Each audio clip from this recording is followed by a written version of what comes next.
इन दिनों बिहार के सियासी गलियारों में केंद्रीय मंत्री चिराग पासवान के नाम पर बार बार हलचल तेज हो जा रही है। चिराग कभी बिहार में राजनीति करने की बात कहकर सियासी पारा तेज कर देते हैं, तो कभी पटना में चिराग पासवान को सीएम बनाए जाने वाले पोस्टर लगने पर बवाल मच जाता है। तो वहीं अब चिराग पासवान मुख्यमंत्री नीतीश कुमार से मिलने सीएम हाउस पहुंच गए और इसके बाद से कयासों का बाजार तेज हो गया है। दरअसल नीतीश कुमार और चिराग पासवान के बीच हुई इस खास मुलाकात के दौरान सीट शेयरिंग से लेकर एनडीए को ज्यादा से ज्यादा सीट कैसे मिले, इस पर चर्चा हुई है। लेकिन क्या आज की मुलाकात का कोई और भी मायने हैं जो नई इबादत लिखने की तैयारी में है? ये एक बड़ा सवाल है। इसके साथ ही पटना के कई चौराहों पर चिराग पासवान के पोस्टर लगाए गए हैं और इन पोस्टरों में कई नारे लिखे हुए हैं, जैसे कि बिहार का सीएम चिराग चाहिए, बिहार कर रहा है ताजपोशी का इंतजार, और इसके साथ ही ये भी लिखा है कि चिराग के स्वागत को बिहार है तैयार। जब इन सबको लेकर चिराग पासवान से सवाल किया गया है तो उन्होंने कहा है कि 2025 में बिहार में मुख्यमंत्री पद के लिए कोई भी जगह खाली नहीं है। नीतीश कुमार के नेतृत्व में ही एनडीए बिहार चुनाव लड़ेगा और जीत दर्ज करके सरकार बनाएगा।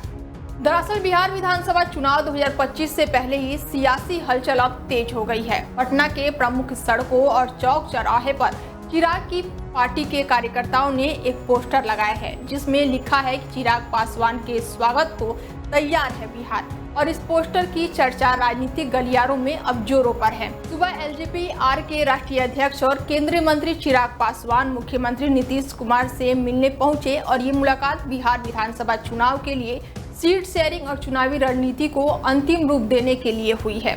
चिराग पासवान की पार्टी की उनकी इच्छा से अधिक सीट मिलने की उम्मीद है। वैसे तो चिराग पासवान और नीतीश कुमार के रिश्ते कभी सहयोगी तो कभी विरोधी रहे हैं। 2020 में विधानसभा चुनाव में चिराग ने नीतीश के जेडीयू के खिलाफ अलग राह चुनी थी, जिससे कि जेडीयू को कई सीटों पर भारी नुकसान हुआ था।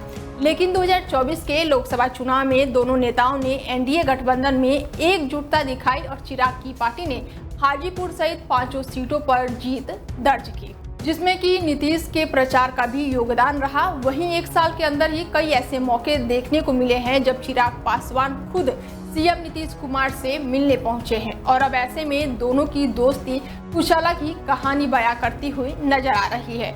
और अब ये मुलाकात दोनों के बीच नई दोस्ती को मजबूत करने और गठबंधन की रणनीति को पक्का करने का संकेत दे रही है। लेकिन शहर में जो पोस्टर लगे हैं चिराग को मुख्यमंत्री बनाने के लिए, वो कुछ और ही इशारा कर रहे हैं। सवाल उठता है कि क्या पोस्टर मुख्यमंत्री वाला लगाकर खुद नीतीश कुमार के सामने चिराग ने सरेंडर कर दिया है, या फिर नीतीश कुमार अपने बाद सत्ता की चाबी बीजेपी को न देकर चिराग को चमकाना चाहते हैं। इसीलिए चिराग पासवान पहले यह बयान देते हैं कि उन्हें बिहार बुला रहा है और फिर पटना की सड़कों पर चिराग का मुख्यमंत्री के कुर्सी का दावेदार बता दिया जाता है। फिलहाल बिहार की राजनीति में बहुत कुछ है, आगे भी आपको बताएंगे, लेकिन इस खास पेशकश में मेरे साथ इतना ही। देश दुनिया की तमाम बड़ी खबरों के लिए देखते रहिए डेल 24 भारत।